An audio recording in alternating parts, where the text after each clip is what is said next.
Joe Rogan has been the mouthpiece for the UFC since 1997. He started his podcast a little over 10 years later, which has been a longer format for fight fans to learn more about the MMA athletes they love and cherish. Rogan has been known to flesh out multiple scenarios for a single topic because of his 3-hour-plus show. The UFC's color commentator has an unrivaled eye when it comes to the sport. His passion and knowledge was a significant reason the sport became so popular in the early 2000s. On a newly released episode, Rogan was joined by former UFC champion Quinton "Rampage" Jackson. Rampage has seen it all in the sport of MMA. Jackson was a prominent fighter for the Japanese-based MMA organization Pride FC, where it has been heavily rumored that steroid use was rampant, with rumors of fixed fights, per Rampage. It should be noted that neither Rogan nor Rampage provided any evidence one way or another, and were merely speculating on the show.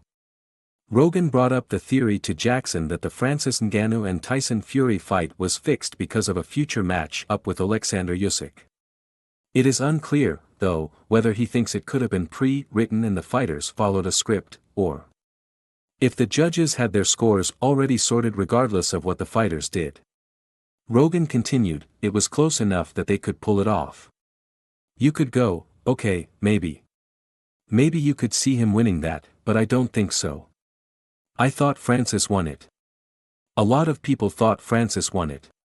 A contrasting viewpoint to Rogan's was brought up a few weeks ago during one of his Fight Companion shows, where Rogan argued with the comedian Bryan Callen, who was saying that Tyson Fury carried Francis Ngannou much in the same way Floyd Mayweather let Conor McGregor gain some success before closing the show himself. Rogan's response to Callen: though Ngannou has banked around $30 million, if not more, in his two massive boxing bouts, there is still a fire inside to prove to gain the respect of those that have doubted him.